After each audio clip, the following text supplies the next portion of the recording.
Porque el texto para esta noche son el versículo 7, 8 y 9. Quiero decirles que el autor de la epístola de Pedro es Pedro.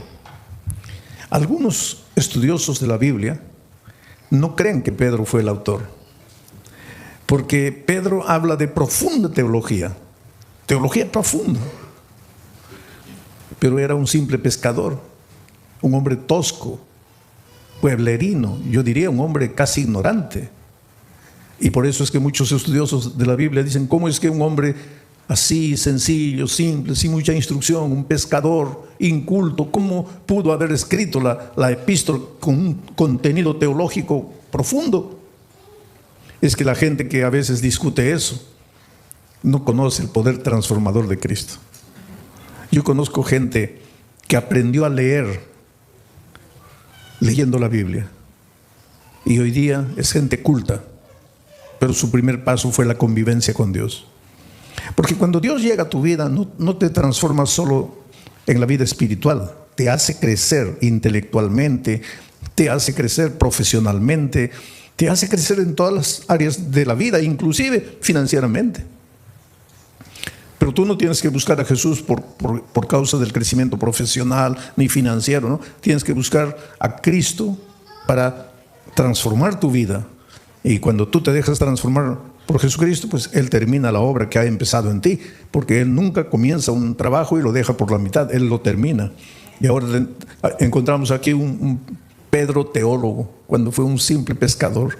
Nunca estudió una facultad de teología, nunca hizo maestría, nunca hizo doctorado, y hoy día los doctores en teología gastan horas y horas para tratar de entender a Pedro.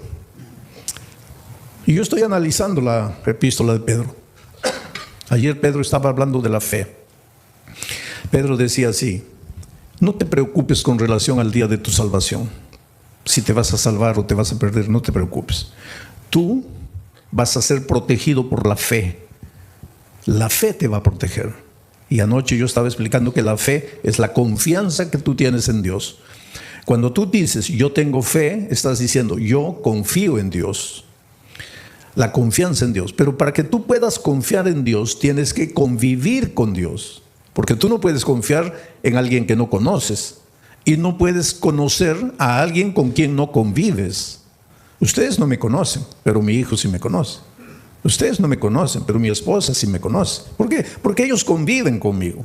Ustedes no. Ustedes me ven una vez, pero eso no es conocer. No es porque me viste escuchar predicar un sermón y ya conozco al pastor Bullón. Conoces mi cara, pero no conoces cómo reacciono yo delante de las dificultades, delante de los momentos difíciles. Pero los que conviven conmigo sí, porque para conocer a una persona hay que convivir. Entonces, para confiar en Dios tienes que convivir con Dios. Si no convives con Dios, no lo puedes conocer. Y si no lo conoces, no puedes confiar. Y si no confías, no tienes fe. Entonces, ¿qué fe te va a guardar para el día final? Porque Pedro en el texto de anoche decía, es la fe la que te va a guardar para el día de la salvación. Conocer a Jesús. ¿Cómo se convive con Jesús? Estudiando la Biblia todos los días, aunque no tengas ganas de estudiar la Biblia. ¿Por qué digo aunque no tengas ganas? Porque generalmente no te va a dar ganas de estudiar la Biblia.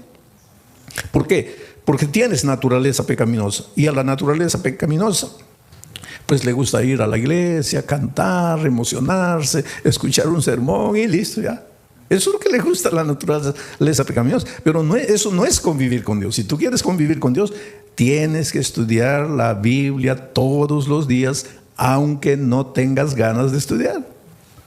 Tienes que orar aunque no tengas ganas de orar. Y tienes que buscar a una persona y traerla para Jesús, como hizo Claudia.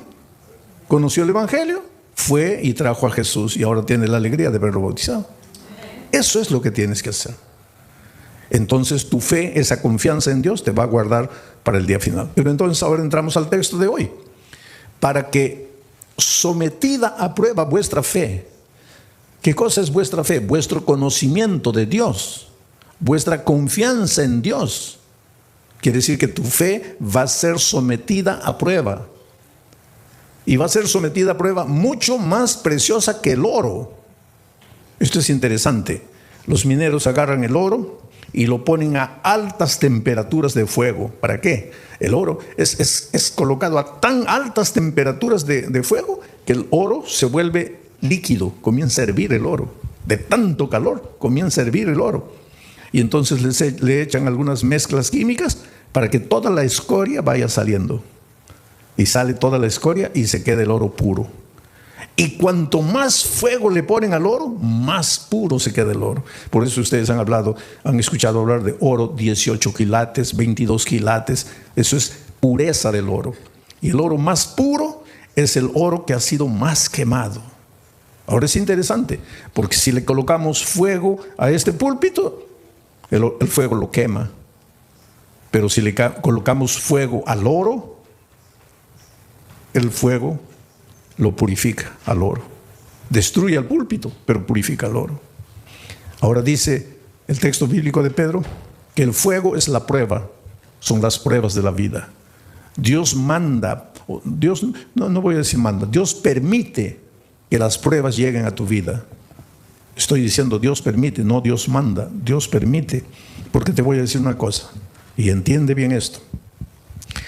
¿Qué cosa es prueba?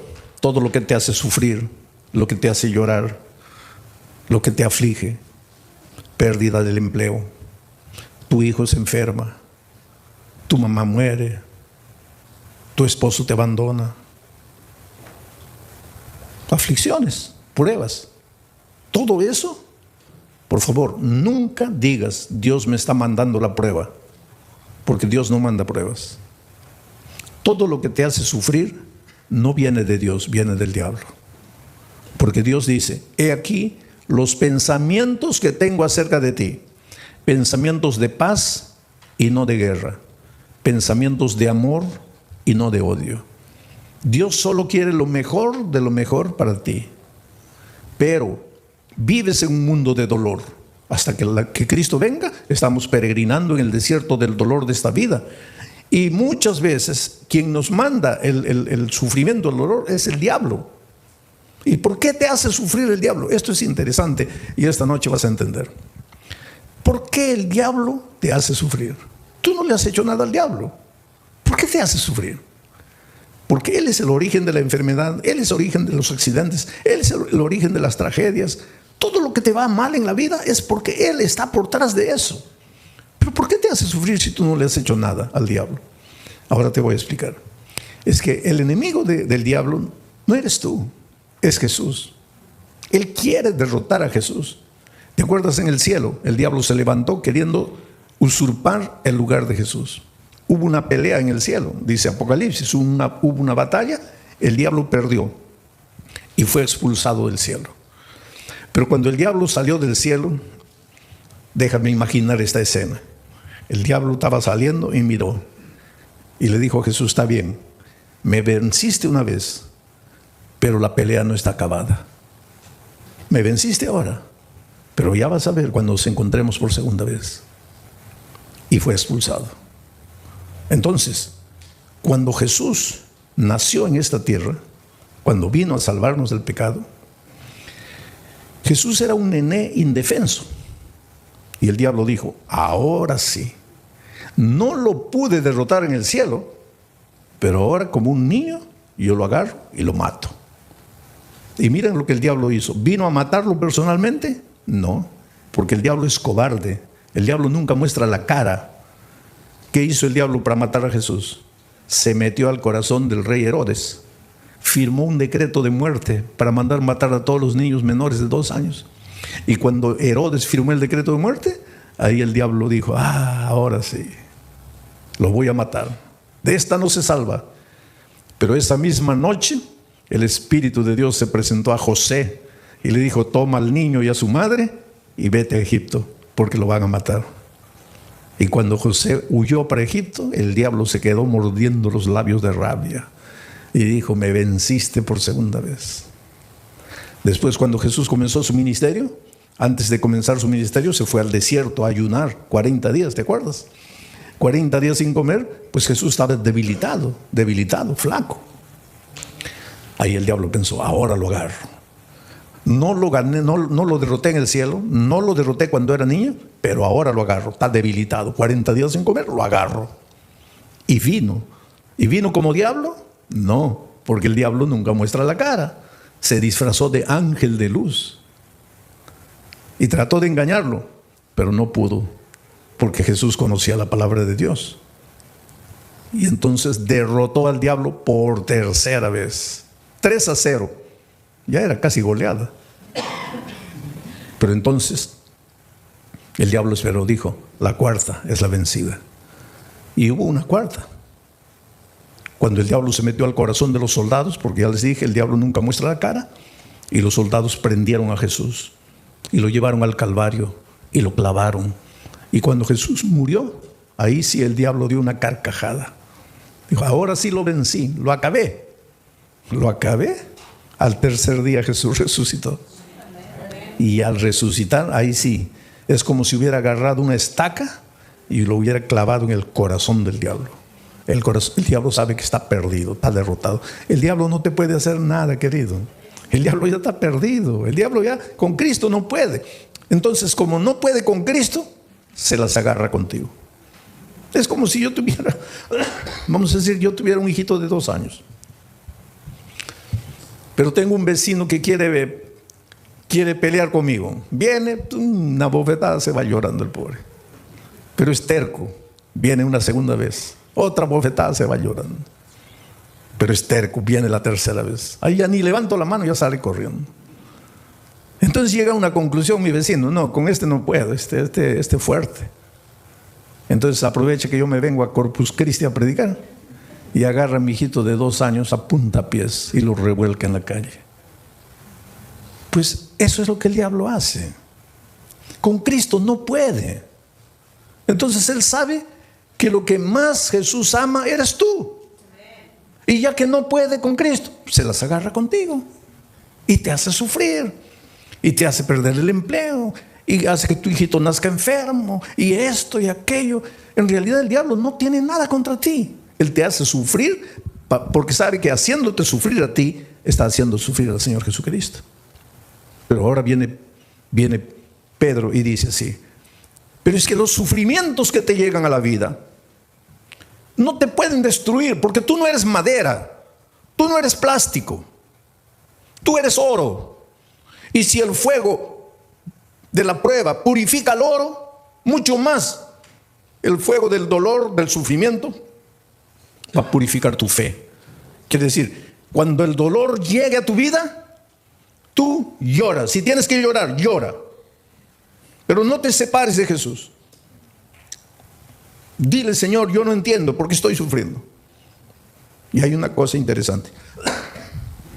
Cada vez que tú quieres andar en los caminos de Dios, cada vez que tú te propones ser más fiel a Dios, ahí más viene el diablo para destruirte.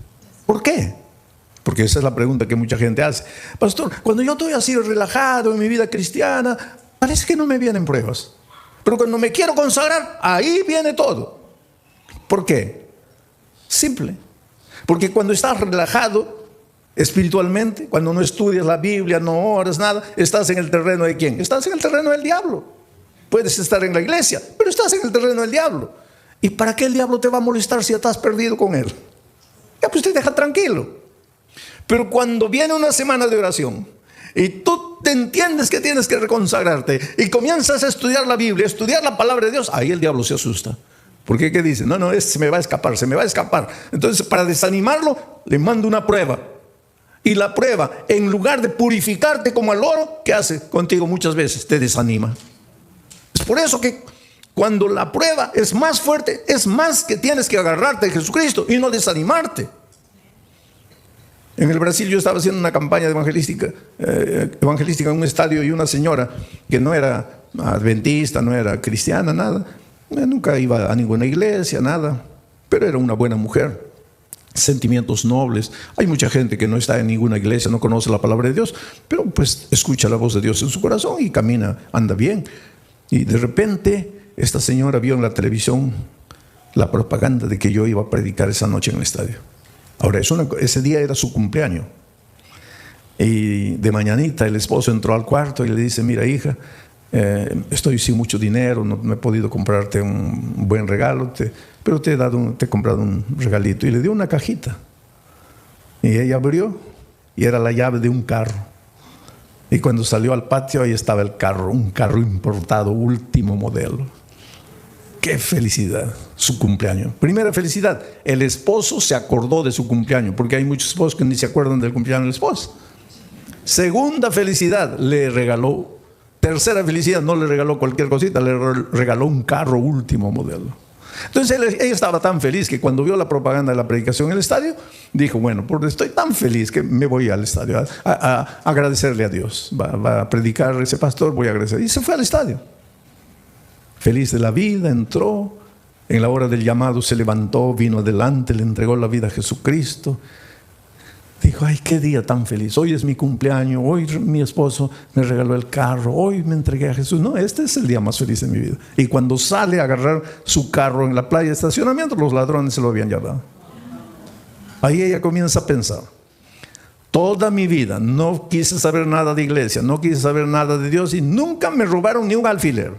Y hoy que le entrego mi vida a Cristo me roban el carro. ¿Qué Dios es ese? Ahí está la astucia del diablo. Tú preocúpate cuando no vienen pruebas a tu vida, querido. Porque a veces no vienen pruebas a tu vida porque el diablo está tranquilo contigo. ¿Para qué te va a mandar pruebas? Pero atrévete a entregarte al Señor Jesús, a caminar en sus caminos, que ahí viene el diablo con todo para desanimarte. Ahora vamos al texto bíblico una vez más. Para que sometida a prueba vuestra fe. Sí, porque tu fe tiene que ser sometida. Porque una cosa es, sí, yo creo. Eso no es fe.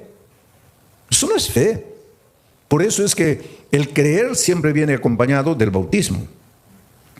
El texto de Marcos 16 dice, el que creyere y fuere bautizado, este será salvo. El problema es el idioma. Porque en español, creer y ser bautizado son dos cosas. Pero es que Marcos no escribió ese versículo en español, porque Marcos no hablaba español. Marcos escribió ese versículo en griego, el idioma que él hablaba. Y en griego no son dos conceptos, el que creyere y fuere bautizado, no. Es un solo concepto, el que creyere siendo bautizado. O sea, en griego, creer no es solo mover la cabeza, no es solo teoría. El creer intelectual viene acompañado del creer práctico. Si tú crees, te bautizas. Si no te bautizas, es porque tu creer se quedó en la teoría. Y ese creer teórico no te salva. Te voy a hacer pensar un poco. El otro día una señora me preguntó, pastor, ¿el diablo es ateo? A ver, ¿qué piensan ustedes? ¿El diablo es ateo? No, el diablo no es ateo, querido. Y Santiago explica eso. Dice, ¿tú crees en Dios? Haces bien. Pero el diablo también cree. Y no solo cree. ¿Qué más hace? Tiembla. Ahora, si el diablo cree y tiembla, ¿por qué no se va a salvar? Porque su creer es teórico. Su creer no es práctico. Entonces, mucha gente hoy, muchos cristianos, sí, yo creo, bautízate. No, bautismo no, pero yo creo. Eso no existe. Yo creo, pero no me bautizo. Eso no existe porque el creer bíblico es creer siendo bautizado. Es decir, la teoría y la práctica van juntos. Y tu fe cuando es práctica tiene que ser probada. Tiene que ser probada. Porque el sufrimiento es como el dolor. Si tú comienzas a levantar pesas, comienza a doler. Levantas 10, ya pesa. Y comienza a doler. Al día siguiente 15, duele. Al otro día 20, duele, pero después te agarran aquí, pura piedra. Así es la fe. Cuanto más te duele, cuanto más dolor viene, cuanto más sufrimiento, tu fe más fuerte, más fuerte, más fuerte. Es por eso que en medio del dolor tienes que agradecer a Dios, porque Él sabe, Él no te manda el dolor, pero Él aprovecha el dolor que el diablo te manda para fortalecer tu fe. Para que sometida a prueba vuestra fe, mucho más preciosa que el oro, el cual, aunque perecedero, se prueba con fuego. El oro que perece, que es de esta tierra, se prueba con fuego. Entonces, si el oro se prueba con fuego, la fe, que vale mucho más, ¿cómo no se va a probar con fuego? Claro que tiene que venir el fuego del dolor. Para que sometida a prueba vuestra fe, mucho más preciosa que el oro, el cual, aunque perecedero, se prueba con fuego, para que entonces vuestra fe sea hallada en alabanza, gloria y honra. Quiere decir que tu fe es bombardeada por el diablo. Te arranca lágrimas, te hace sufrir, Muchas veces sientes que ya no puedes resistir de tanto dolor, de tanto sufrimiento. Aguanta un poco. En el nombre de Jesucristo, aguanta. ¿Por qué? Porque tu dolor se va a transformar en alabanza, gloria y honra. ¿Pero cuándo? ¿Cuándo? Lee la Biblia y respóndeme. ¿Cuándo? Cuando Cristo venga. Ahora me vas a decir, pastor, pero cuando Cristo venga todavía. Yo preferiría ahora. Pues eso es lo que mucha gente hace. Prefiere la hora, cortito, y pierde la eternidad toda.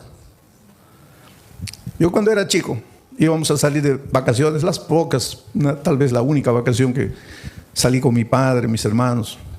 Íbamos a viajar a un lugar donde no había dentista, no había nada, y me comenzó a doler el diente. Y mi padre me dice, mira, antes de salir, vamos a arrancar el diente. Yo soy de aquellos tiempos en que dolía el diente, arrancaba. Hoy día no, eso es un crimen. El diente te duele, hay que restaurarlo. Pero yo soy de los tiempos de dolía, arranca. Había muchachitos de 20 años que ya no tenían un diente todo arrancado porque comenzaba a doler, arrancaban. ¿Cómo ha progresado la odontología también hoy día? Es un asesinato arrancar un diente. Pero pues mi padre me dice, oye, vamos a arrancar el diente, porque no, pero me va a doler. ¿Cuánto te va a doler? Te va a doler un día, pero vas a disfrutar de las vacaciones. No. Oye, vamos a ir a un lugar donde no hay dentista. Vamos a arrancar el diente. No, que no. Fuimos de vacaciones y el dolor aumentó y aumentó. Se me arruinaron las vacaciones. Todo el mes llorando dolor. Y ahí mi padre me decía, ahí, yo no te dije, mejor sufre un día y disfrutas de 30 días de alegría. Ahora, tú preferiste el día de gozo y 30 días de sufrimiento. Entonces la vida cristiana es igualita, querido. En este mundo vas a encontrar dificultades, especialmente si quieres seguir a Jesucristo, porque el diablo es astuto. Tú tienes un buen empleo, pero ahora descubres que el sábado es el día santo del Señor y quieres guardar el sábado. Ya vienen los problemas.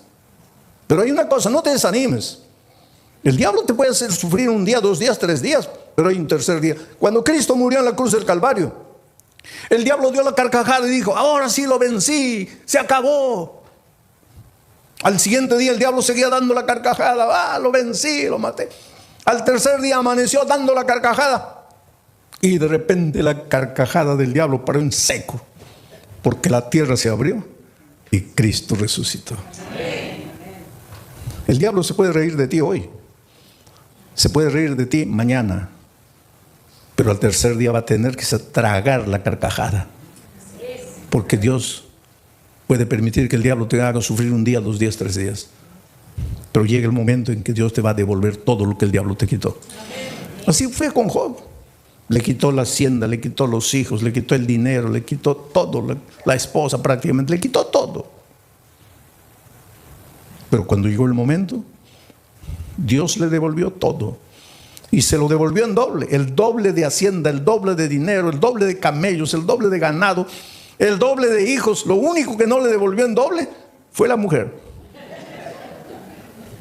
Pero todo lo demás le devolvió en doble. Dios es grande, querido. Cuando venga el dolor a tu vida, no te preocupes. ¿Por qué sufro? Dios me ha abandonado, Dios me ha dejado. No, querido, Dios no te ha dejado. Dios no te ha abandonado. Él tiene un plan para ti. ¿Y sabes por qué muchas veces permite que el dolor llegue a tu vida? Porque es la única manera de purificarte a ti mismo. A veces es en el dolor que aprendes a ser paciente. En el sufrimiento, en las lágrimas, aprendes a depender de Dios. Y esta vida cristiana es dependencia de Dios. Y esa disciplina de aprender a depender de Dios, muchas veces solo con el dolor. Vamos a seguir leyendo. El siguiente versículo. Versículo 8. ¿A quién amáis? Está hablando de quién, de Jesucristo. Porque dice que vuestra fe va a ser recompensada con gloria, honra, alegría. ¿Cuándo? Cuando Jesús venga. Cuando Jesús venga, Jesús, a quien amáis sin haberle visto. En quien creyendo, aunque ahora no lo veáis, os alegráis con gozo inefable y glorioso. Mira, a quien amáis sin haberle visto. ¿Tú vives con Jesús hoy? Sí, pero no como los discípulos que pudieron verlo. Por eso Jesús le dijo a los discípulos, bienaventurados los ojos de ustedes que pueden ver lo que los profetas quisieron ver y no pudieron. Estaba hablando del mismo. Los profetas siguieron a Jesús solo por la fe. Nosotros hoy también lo seguimos solo por la fe. Pero los discípulos tuvieron un privilegio único. Ellos lo vieron físicamente. Pero aunque nosotros no podamos verlo físicamente, igual podemos verlo a través del estudio de la Biblia, de la oración y trayendo una persona para Cristo. Estamos conviviendo con Jesús. Pero aquí el asunto es, ¿quién escribe este? A quien amáis sin haberle visto. ¿Quién escribe este versículo? Pedro. ¿Y Pedro lo vio? ¿Y lo amó? ¿Y por qué lo traicionó? Ustedes se acuerdan que después de la traición Jesús ya había resucitado y los discípulos estaban en la playa. Y el pobre Pedro, cuando Jesús apareció en la playa, estaba mirando para otro lado, avergonzado. Ay, ¿qué me va a decir? Que lo he traicionado, porque después de la crucifixión ya no lo vio. Ahí se encontraron en la playa con Jesús resucitado. Y Jesús apareció y Pedro, ay, Señor, en algún momento me va a llamar aparte, me va a dar una bronca porque lo traicioné. Y efectivamente, en un momento, Pedro se acercó. Jesús se acercó y Pedro dijo, ahora viene la paliza. Y Jesús le hizo una pregunta, Pedro, ¿me amas? La última cosa que Pedro imaginaba era esa pregunta. ¿Me amas? Sí, Señor. No, Pedro. No, ¿cómo sí, Señor? Te estoy preguntando si me amas. Sí, Señor. No, calma. ¿Por qué tanta prisa? No me has entendido. Te estoy preguntando si me amas. Y ahí él se dio cuenta de por qué Jesús le preguntaba eso. Y comenzó a llorar. Y dijo, Señor, yo sé, tú sabes todas las cosas. Tú no tienes ninguna razón para creer que yo te amo. Te he fallado. Pero me das la oportunidad de amarte. Y Jesús le dijo, claro que sí. Y todavía te voy a confiar una misión, predicar el Evangelio. Y algunos días después, Pedro se levanta para predicar un sermón y bautiza a 3,000 personas. La pregunta esta noche es, ¿tú quieres resistir en la prueba? Cuando el dolor venga, ¿no quieres traicionar al maestro? Entonces la pregunta es, ¿tú amas al Señor Jesús? Porque Pedro después de haber pasado todo eso dice, a quien amáis sin haberle visto. ¿Por qué dice a quien amáis sin haberle visto? Porque él sí lo había visto. En quien creyendo, aunque ahora no le veáis, os alegráis con gozo inefable y glorioso. Lo que Pedro está diciendo es, tú aunque no lo veas físicamente, lo puedes amar. Y Pedro cuando se levantó, se arrepintió, y le dijo a Jesús que lo amaba. Dice la tradición, la Biblia no dice eso, pero la tradición dice que él fue crucificado. Y cuando lo iban a crucificar, él dijo, no soy digno de ser crucificado como mi maestro. Crucifíqueme de cabeza para abajo. Y lo crucificaron de cabeza para abajo. No hay prueba bíblica para decir eso, pero la tradición dice. Sea como fuere, sabemos una cosa. Después de transformado por el poder de Dios, él ya no tuvo miedo de morir por Dios. Oh, querido, Dios tiene un plan muy, muy bonito para tu vida.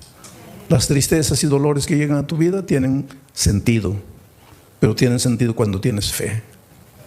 Hace muchos años atrás, en la ciudad de San Pablo, los jóvenes de una iglesia fueron a participar de un congreso en el sur del país. 40 jóvenes, miembros del coro de la iglesia. Y el sábado en la noche, terminado el congreso, regresaban para San Pablo. Y el ómnibus se chocó. Sabe que los jóvenes venían cantando himnos, los himnos del coro. Venían cantando en el ómnibus y el ómnibus se chocó contra un camión cargado de fierro de construcción. Y el fierro los atravesó. Así los hizo como los peruanos me van a entender, como anticuchos, ¿no? Los atravesó. 22 jóvenes murieron. Al día siguiente los periódicos publicaron una noticia. Y un periódico atrevido publicó así: ¿dónde estaba Dios cuando sus hijos cantaban? ¿Por qué no los cuidó? Es que el dolor es un misterio, ¿sabes? Tal vez en este momento tú te preguntes: ¿dónde estaba Dios cuando mi hijito de 3 años murió? ¿Qué culpa tenía mi hijito para morir como murió de leucemia? ¿Qué mal había hecho? Es que no necesitas hacer mal para sufrir. El diablo se deleita en hacerte sufrir. Pero el dolor es como el fuego sobre el oro: o te purifica o te destruye. Interesante que entre esos jóvenes que habían muerto, había una chica que hace 6 meses había sido bautizada contra la voluntad de sus padres. Ella tenía 22 años, una joven. El día que se bautizó, el padre le dijo: mira, olvídate que yo soy tu padre, que tú eres mi hija. Lo peor que podría haberme sucedido en la vida es que tú traicionaras la fe de tus padres, de tus abuelos, de tus bisabuelos. Pero la niña no había conocido solo la teoría del Evangelio, sino que el Evangelio se había hecho carne en su vida, de tal manera que ella se volvió una hija tan dulce, tan cariñosa, pero la madre y el padre nunca aceptaron el calor, el cariño, el amor de la hija.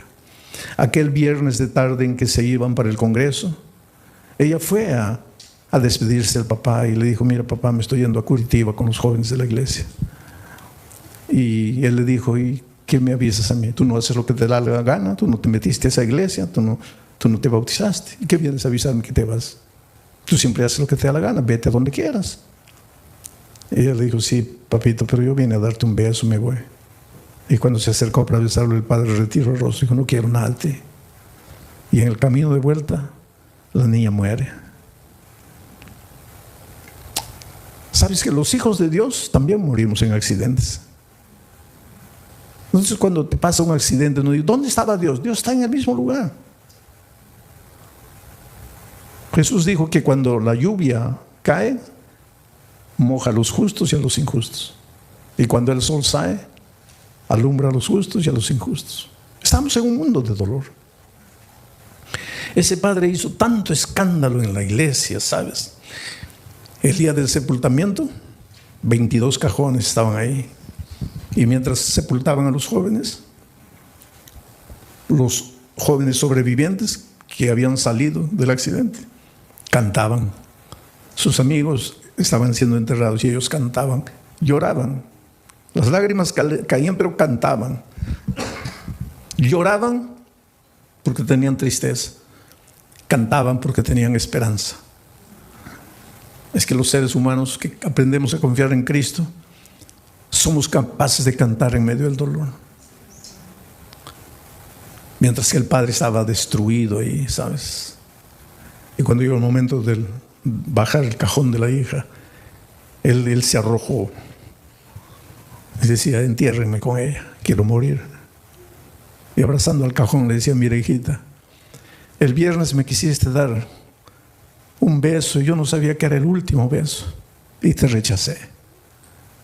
Por favor, perdóname. Quiero morir, quiero morir, quiero morir.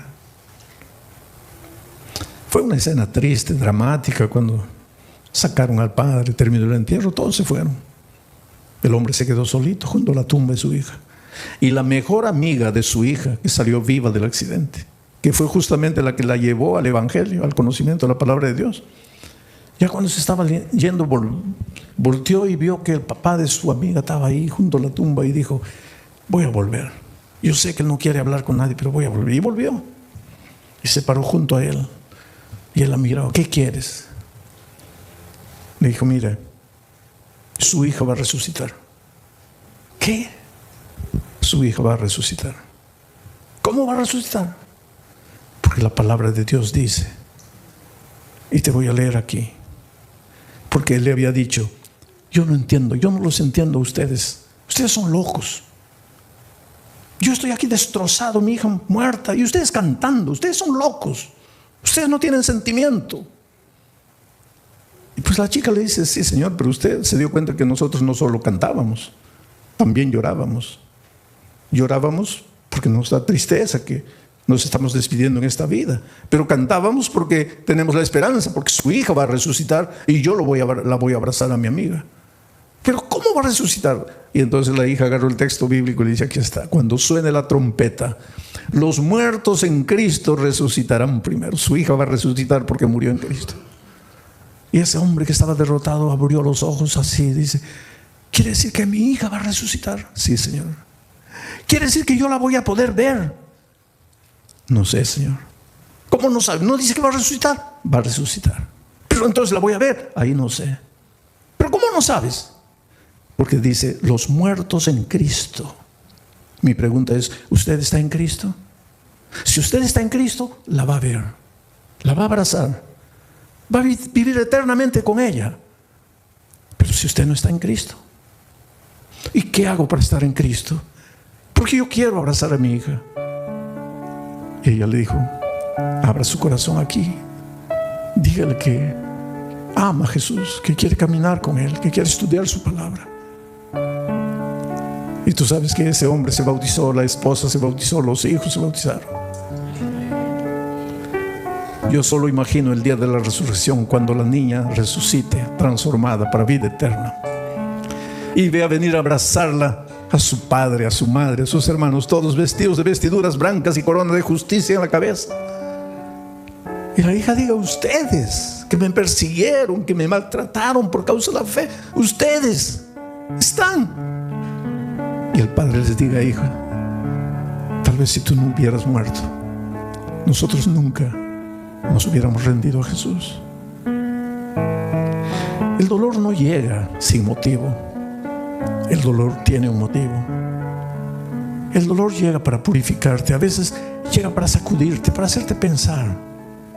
Por eso la Biblia dice: hoy es el día de buena nueva. Hoy es el día de salvación. Y por eso te voy a hacer una invitación. Esta invitación no es para los miembros de iglesia bautizados, porque ustedes un día pues ya se levantaron, ya fueron adelante entregándole la vida a Cristo. Esta invitación es para ti, querido, que estás estudiando la palabra de Dios, estás conociendo el Evangelio. Esta noche has recibido la invitación de un amigo, de un vecino, de un compañero de trabajo, de un pariente, y has venido esta noche. Pero esta noche quieres decirle: Señor Jesús, yo quiero amarte. Yo te entrego mi vida. Yo quiero estudiar más tu palabra.